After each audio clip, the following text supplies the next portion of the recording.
오늘 말씀은 눈을 들어 하늘을 봅시다 라는 제목으로 함께 우리가 은혜를 나누고자 합니다. 여러분은 혹시 언제 하늘을 바라보십니까? 아침에 하늘을 보며 하늘을 시작하는 사람 그리 많지 않을 것입니다. 대부분의 사람들은 고개를 숙인 채 하루를 시작합니다. 손에는 스마트폰, 머리에는 걱정, 근심, 또 몸은 피곤함에 찌들어서 고개를 숙인 채 하루를 시작하죠. 이렇게 하루하루를 그렇게 살다 보니까 지난 세월들을 돌아볼 때 후회와 아쉬움, 허무만이 남게 되는 겁니다. 왜 그럴까요? 내 뜻대로 뭔가 이루어지지 않았고 잘못된 선택이 지금까지 영향을 미치기 때문이죠. 인간은 살아가면서 여러 가지 생각지도 못한 어려움을 만나곤 합니다. 내가 목표로 한 것을 끝내는 이루지 못한 경험, 오랜 시간 공들여 쌓아온 관계가 깨어지는 그 아픔, 또는 건강에 이상이 찾아와 앞이 캄캄해지는 절망감. 그렇게 우리는 삶에서 크고 작은 인생의 파도를 수없이 만나곤 합니다. 젊었을 때는 그래도 젊은 패기로 맞서 싸우기도 했지만 그 시기가 지나가면 문제라는 무게에 짓눌려 고개를 숙인 채 주저앉아 버리고 싶을 때가 있습니다. 세상의 염려와 걱정, 피할 수 없는 현실의 무게가 우리 시야를 가려버리고 결국에는 어디를 바라보아야 할지 모르는 막막함 속에 길을 잃을 때도 있다는 것입니다. 이렇게 복잡한 문제들과 무거운 마음을 갖고 살아가다 보니 이 시대 많은 사람들의 시선이 점점 더 땅을 향하게 됐다는 것이죠. 그렇게 우리의 눈이 자꾸 땅을 바라보다 보니까 우리의 믿음의 시선도 자꾸 땅에 매인 채 살아갈 때가 너무나도 많다는 겁니다. 그렇게 오늘 하루를 버텨내는 것이 목표가 되어버린 시대를 우리는 지금 살아가고 있습니다. 하지만 그렇게 땅만 바라보고 산다면 더 이상 소망을 발견하기가 어려워집니다. 땅에 묶여있던 시선을 옮겨서 더 크고 넓은 곳을 바라보아야 한다는 것이죠. 그렇다면 우리는 어디를 바라보아야 할까요? 어디에 시선을 두어야 이 모든 어려움 속에서도 흔들리지 않는 평안함과 굳건한 힘을 얻을 수가 있을까요? 바로 드넓은 하늘을 바라보아야 한다는 것입니다. 하늘을 바라볼 때 우리는 더 크고 영광스러운 삶을 살아갈 수가 있을 것입니다. 오늘 말씀을 통해 오늘이라는 인생의 여정을 살아가는 우리에게 진정으로 필요한 영적인 시선과 흔들리지 않는 소망이 무엇인지 깨닫기를 원합니다. 오늘 말씀에서 스데반 집사가 등장합니다. 그는 예수님을 믿는 믿음 때문에 죽음이라는 가혹한 현실을 마주했지만 바로 그 절체절명의 순간에 하늘을 바라보며 영적인 것들을 바라보았고 그 비전으로 땅의 모든 고난을 초월할 수 있었던 사람입니다. 그는 우리가 잘 아는 초대교회 첫 7 집사 중 한 사람이었습니다. 그는 성령과 지혜가 충만하여 사람들 앞에서 놀라운 기사와 표적을 행하며 교회를 위하여 헌신하며 또 예수 그리스도의 복음을 담대하게 전했던 자이죠. 하지만 그의 뜨거운 복음 전도는 당시 유대 지도자들에게는 심히 불편하고 거슬리는 일이었습니다. 결국 그들은 거짓 증인을 내세워 스데반을 신성 모독죄로 고발했고 스데반은 유대교 최고 의결기관인 산헤드린 공회 앞에 서게 됩니다. 그리고 그곳에서 스데반은 자신을 변호하기 시작합니다. 그런데 이 변호는 단순히 자신의 무죄를 주장하는 변론이 아니었던 것이죠. 그는 아브라함부터 시작하여서 요셉, 모세, 다윗까지 이르기까지 이스라엘의 장구한 구원 역사를 설교하며 그 역사의 맥락 속에서 이스라엘 백성들이 어떻게 하나님의 뜻을 거역했고 선지자들을 박해했는지를 신랄하게 지적했습니다. 이 설교의 핵심 메시지 중 하나는 바로 47절부터 50절에 나옵니다. 우리 같이 한번 읽어보도록 하겠습니다. 솔로몬이 그를 위하여 집을 지었느니라. 그러나 지극히 높으신 이는 손으로 지은 곳에 계시지 아니하시나니 선지자가 말한 바 주께서 이르시되 하늘은 나의 보좌요 땅은 나의 발등상이니 너희가 나를 위하여 무슨 집을 지을꼬 내가 안식할 처소가 어디냐 이 모든 것을 내 손이 지은 것이 아니냐 함과 같으니라. 아멘. 스데반은 당시 유대인들이 그토록 중요하게 여기고 심지어 숭배의 대상처럼 여겼던 성전의 개념에 대해 근본적인 질문을 던졌습니다. 그들은 성전 건물이 하나님의 임재를 수용할 수 있는 유일한 장소이며 그곳에서 드려지는 제사만이 유일한 구원의 통로로 생각했던 겁니다. 하지만 스데반은 지극히 높으신 이는 손으로 지은 곳에 계시지 아니하시나니 라고 선언하며 하나님은 인간이 만든 어떤 건물에도 갇히시는 분이 아님을 분명히 했습니다. 하나님은 하늘과 땅을 창조하시고 다스리시는 광대하신 분이시며 우리의 모든 삶의 자리에 함께 하신 분임을 강조한 것입니다. 여러분, 그렇습니다. 하나님은 인간이 만든 건축물에 매이는 좁은 하나님이 아니십니다. 하나님은 천지 만물을 지으시고 온 우주를 운행하고 계시는 분이십니다. 그런데 때로는 우리도 모르게 하나님을 어떠한 정해진 틀에 가둘 때가 있어요. 하나님의 능력을 우리의 경험과 시각으로 판단하고 제한하려고 한다는 것이죠.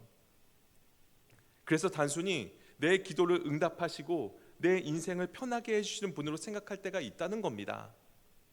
하지만 하나님은 그 어떤 틀에도 갇혀 계신 분이 아니라는 것입니다. 우리의 생각이나 마음, 그리고 일정한 건물에 매이신 분이 아니라는 사실입니다. 그렇기 때문에 우리의 삶의 현장 어디에서도 하나님을 우리가 만날 수가 있는 것이고, 또 가정에서, 또 길을 가다가도 언제든지 하나님을 부르며 만날 수가 있는 것입니다. 하나님은 어느 곳에나 계시고 늘 우리를 주시하고 계시기 때문에 우리가 하나님을 찾으면 응답하신다는 것을 믿으시기를 바랍니다. 오늘 스데반이 전한 이 메시지는 당시 유대 지도자들에게는 엄청난 충격이자 불경스러운 발언으로 들렸을 것입니다. 그들은 자신들의 전통과 성전 중심의 신앙, 그리고 그 안에서 누리던 기득권의 자부심을 가지고 있었는데, 스데반은 그들의 영적인 오점과 잘못된 우상숭배적 사고방식을 정확하게 짚어낸 것이죠. 이어서 스데반은 51절부터 53절까지 목이 곧고 마음과 귀에 할례를 받지 못한 사람들이라고 그들을 강하게 책망하며 그들의 죄악의 정점으로 바로 이 죄를 지적했는데요. 그 죄가 무엇일까요? 바로 메시아이신 예수 그리스도를 십자가에 못 박은 죄를 지적한 것이죠. 이 직설적인 비판에 공회원들은 어떻게 반응했을까요? 54절입니다. 그들이 이 말을 듣고 마음에 찔려 그를 향하여 이를 갈거늘, 마음에 찔려 이를 갈았다라고 말씀하고 있습니다. 이 표현은 단순한 불쾌감을 넘어서 극심한 분노와 증오를 나타냅니다. 그들은 스데반의 말이 자신들의 죄악을 명백히 드러내자 회개하고 돌이키기보다는 오히려 분노가 치솟는 힘이었습니다. 왜 그렇습니까? 그들의 시선은 여전히 땅에 있었고 자신들의 굳건한 신념과 잘못된 땅의 종교심에 매여 있었기에 진리를 선포하는 스데반을 용납할 수가 없었던 것입니다. 그러니까 땅의 것만 바라보고 땅의 것만 의지했기 때문에 그들은 땅의 생각으로 판단하게 됐다는 것입니다. 성도 여러분, 그렇다면 오늘날 우리의 시선을 땅으로 주목하게 만드는 요인들은 무엇이겠습니까? 경제적인 압박과 경쟁, 자녀 양육의 책임, 노후에 대한 불안감, 건강 문제로 인한 근심, 혹은 이루지 못한 꿈에 대한 좌절, 인간관계의 갈등과 배신감, 때로는 교회 안에서도 서로 다른 의견과 갈등으로 인해서 마음이 상하여서 자꾸 땅으로 시선을 빼앗길 때가 있습니다. 또는 세상의 안락함과 편안함, 즐기면서 사는 것에 만족하여 땅의 즐거움만을 위하여 살아가는 사람들도 있다는 것이죠.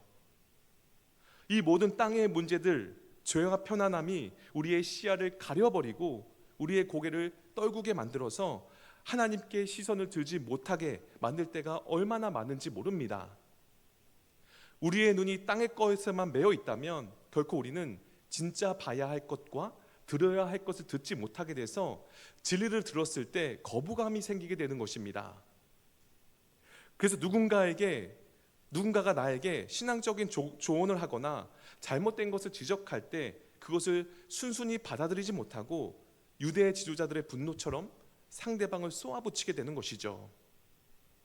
그리고 때로는 잘못된 고정관념이나 기득권이 위협받을 때 겸손히 진리를 받아들이기보다는 전통을 찾으며 분노하고 외면하려고 할 때도 있다는 겁니다.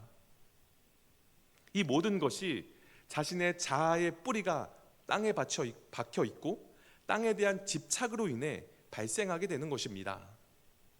그렇다면 스데반의 이 진리의 설교를 듣고 유대인들의 땅의 분노와 땅에 갖가지 부정적인 언어가 최고조로 달했을 때, 그리고 죽음이란 냉엄한 현실이 바로 눈앞에 닥쳤을 때 스데반은 어떤 행동을 했을까요? 그에겐 더 이상 피할 곳도 변명할 기회도 없었습니다. 수많은 사람들이 분노에 차서 그를 노려보고 이제 곧 목숨을 잃을 절박한 순간이었습니다. 그때 그는 적당히 타협하며 그들을 진정시키려 한 것이 아니었어요. 스데반은 놀랍게도 그 순간 전혀 다른 반응을 보입니다. 우리 55절, 56절 읽어보도록 하겠습니다. 스데반이 성령 충만하여 하늘을 우러러 주목하여 하나님의 영광과 및 예수께서 하나님 우편에 서신 것을 보고 말하되 보라 하늘이 열리고 인자가 하나님 우편에 서신 것을 보노라 한대. 아멘. 성도 여러분, 이 장면을 한번 마음속 깊이 그려보시기를 바랍니다. 온 사방에서 자신을 죽이려고 달려드는 사람들의 분노 서린 외침과 살기 등등한 눈빛 속에서 스데반은 모든 세상적인 시선과 소음을 막아버리고 묵묵히 하늘을 우러러 주목합니다. 여기서 주목하여라는 단어는 단순히 쳐다보는 것이 아니라 시선을 고정하고 강렬하게 집중하여 응시하는 것을 의미합니다. 그는 눈앞의 육체적인 고통과 위협이 아니라 눈에 보이지 않는 영원한 하늘의 실제를 바라보았다는 것이죠. 그가 그렇게 눈을 들어 하늘을 바라볼 수 있었던 이유는 성령이 충만하였기 때문입니다. 인간적인 힘으로는 감당할 수 없는 죽음의 그림자 속에서 스데반은 성령의 충만함을 입자 영적인 눈이 열린 것이죠. 우리 또한 세상의 시선 속에서 하나님의 음성을 듣고 땅의 것을 넘어 하늘의 것을 바라보기 위해서는 성령의 충만함이 필요합니다. 성령님은 우리의 영적인 시야를 열어주시고 우리의 연약함을 뛰어넘는 힘과 통찰력을 주십니다. 때문에 우리는 바쁜 일상 속에서도 성령님을 의지하며 우리의 영혼을 충만케 해야 한다는 것이죠. 땅에 묶여있는 우리의 시야를 하늘로 향할 때 하나님의 영광과 은혜와 축복을 목도하게 될 것입니다. 그렇게 그가 눈을 들어 하늘을 바라보자 하나님의 영광과 및 예수께서 하나님 우편에 서신 것을 보게 된 것이죠. 그는 영원하신 하나님의 광대하고 찬란한 영광을 보았던 것입니다. 그리고 더욱 놀라운 것은 성경에서 일반적으로 예수님께서는 하나님 우편에 앉아 계신다고 표현되어 있는데 이 순간에는 서 계신 예수님을 보았다는 거예요.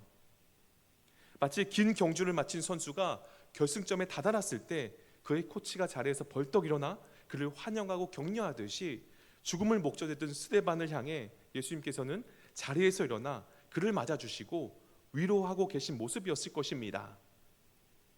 여러분, 얼마나 감격스럽고 든든하며 깊은 평안을 주는 비전입니까? 이 환상은 스데반에게 모든 것을 초월하는 힘과 평안을 주었습니다. 그가 죽음의 고통과 주변의 분노 속에서도 흔들리지 않고 담대할 수 있었던 그 이유는 바로 눈을 들어 하늘을 주목하고 그곳에 계신 예수 그리스도를 바라보았기 때문입니다. 그렇습니다. 그가 하늘의 것을 소망하는 자였기에 땅의 모든 위협 속에서도 소망을 잃지 않고 믿음으로 반응할 수가 있었던 것입니다. 성도 여러분, 우리도 성령님을 의지하여 눈을 들어 하늘을 주목해야 합니다. 인생의 굴곡진 길을 걸으며 힘들고 지칠 때, 세상이 우리를 좌절시키려고 할 때, 누가 나에 대해서 험담을 하고 힘들게 할 때, 땅에 집착하고 있었던 나의 시선을 땅에서 하늘로 옮겨야 한다는 것입니다. 세상의 기준과 가치, 당장의 이익과 손해, 일희일비하는 감정에만 매몰되지 말고 영원한 하나님의 영광과 우리와 늘 함께 하시는 예수님께 시선을 고정하시기를 바랍니다. 그것이 바로 우리가 이 세상을 믿음으로 이겨낼 수 있는 유일한 힘이자 우리 영혼의 진정한 평안과 깊은 위로를 얻는 비결이라는 것입니다. 우리가 길게는 수십 년간 신앙생활 하면서 쌓아오는 경험도 또 지식도 중요하지만 그 안에서 항상 새로운 성령의 역사를 갈망하며 우리의 시선을 하늘에 두는 믿음이 필요하다는 것입니다. 여러분, 우리가 신앙생활을 오래 한다고 해서 자동으로 우리의 눈이 하늘로 향하는 것이 아닙니다. 우리가 간절한 마음으로 성령님의 역사를 구하며 땅으로 틀어진 우리의 시선을 자꾸만 하늘로 향하여 드는 것, 그 과정이 바로 신앙생활이라는 겁니다. 그 신앙생활이 온전하게 이루어질 때 우리 삶 속에서 하나님의 영광과 은혜를 우리는 경험하게 된다는 것이죠. 이제 이 환상을 경험한 스데반은 하늘이 열리고 인자가 하나님 우편에 서신 것을 보노라 하고 고백하자 주변의 분노를 더욱 폭발시키죠. 57절을 보면 그들은 큰 소리를 지르며 귀를 막고 일제히 그에게 달려들어 라고 기록하고 있습니다. 더 이상 그들은 이성적인 판단을 하지 않습니다. 군중 심리에 휩쓸려 광분한 그들은 스데반을 성 밖으로 내치고 돌로 치기 시작합니다. 돌에 맞아 죽는다는 것은 당시 너무나도 잔인하고 고통스러운 형벌 중 하나였습니다. 여러분 혹시 돌에 맞아 보신 경험 있으십니까? 저만 험악한 세월을 살았네요. 네, 저는 돌을 맞아 본 경험이 있습니다. 예전에 어렸을 때 친구들과 눈싸움 하고 있었는데 어떤 친구가 돌에다가 그 눈을 포장해서 저에게 던졌더라고요. 그걸 한 대 맞고 와, 정말 정신이 아찔한 것을 그때 처음 경험하게 됐습니다. 이 돌을 맞아본 아픔은 돌을 맞아본 사람만 이해합니다. 주먹으로 맞는 것과는 이거는 비교가 안 돼요. 몸 어떤 부위에 한 대 맞든 움직이지 못할 정도로 정말 아픕니다. 그런데 스데반은 돌을 한 대만 맞은 것이 아니라 집단으로 돌을 던졌다는 것을 상상만 해봐도 그 고통과 잔인함으로 아마 몸서리칠 겁니다. 이러한 상황에서 스데반은 어떻게 했을까요? 크게 절규하거나 분노를 표출했을까요? 그의 마지막 순간을 담은 59절 60절 말씀 같이 읽겠습니다. 그들이 돌로 스데반을 치니 스데반이 부르짖어 이르되 주 예수여 내 영혼을 받으시옵소서 하고 무릎을 꿇고 크게 불러 이르되 주여 이 죄를 그들에게 돌리지 마옵소서. 이 말을 하고 자니라. 아멘. 성도 여러분, 그의 마지막 모습은 마치 예수님께서 십자가 위에서의 그 마지막 모습과 너무나도 고스란히 닮아 있다는 것입니다. 이것이 바로 하늘을 바라보는 자의 삶을 보여주는 가장 아름답고 고귀한 증거라는 것이죠. 그는 죽음의 극심한 고통 속에서도 자신을 돌로 치는 자들을 저주하거나 비난하지 않고 주 예수여 내 영혼을 받으시옵소서라고 기도했습니다. 그는 이미 하늘을 보았기에 육체의 죽음이 끝이 아니라 영원하신 아버지 품으로 돌아가는 것임을 확신했다는 겁니다. 그에게는 죽음이 주는 두려움이 아닌 영적인 확신이 주는 평안이 있었고 절망이 아닌 확고한 소망이 있었던 것입니다. 그는 예수님의 부르심을 따라 기꺼이 자신의 영혼을 내어 맡겼던 것입니다. 여기서 더 나아가 그는 자신을 돌로 치는 자들의 죄를 용서하여 달라고 간절히 기도합니다. 여러분, 혹시 나를 돌로 치는 자를 용서할 수 있습니까? 저는 아직도 용서가 안 되는데요. 돌까지는 아니더라도 나에게 해를 끼치거나 나에 대해서 안 좋은 뒷담화를 하거나 나를 욕하는 사람을 용서하기란 정말 쉽지 않습니다. 내가 만약 아무 죄 없이 돌을 맞는다면 억울하게 날 돌로 치거나 저주하는 사람을 향하여서 야, 너 두고 보자. 내가 지금은 죽지만 천군 천사가 와서 너희를 싹 다 없애버릴 거야 라고 생각하거나 우리나라 정서로 이렇게 해석하자면 내가 귀신이 돼서라도 복수할 거야 이렇게 반응하는 것이 보통의 생각이고 당연하다고 생각할 겁니다. 아무 죄도 없이 억울하게 죽는 것이니까 당연히 그 원한도 큰 것이죠. 그러나 스데반의 고백은 무엇입니까? 주여 이 죄를 그들에게 돌리지 마옵소서라고 간절히 기도합니다. 이는 마치 예수님께서 십자가 위에서 하늘을 바라보시며 아버지 저들을 사하여 주시옵소서 자기들이 하는 것을 알지 못함이니라 라고 기도하신 것과 같습니다. 자신에게 고통을 주고 목숨을 빼앗는 원수들을 용서하는 이 기도는 오직 성령의 충만함과 하나님의 사랑으로 충만한 자만이 할 수 있는 기도라는 것입니다. 스데반의 마음은 더 이상 땅의 분노와 복수심에 갇히지 않고 하늘의 사랑으로 가득 차 있었던 것입니다. 그리고 이 모든 말을 마친 후 스데반은 숨을 거두죠.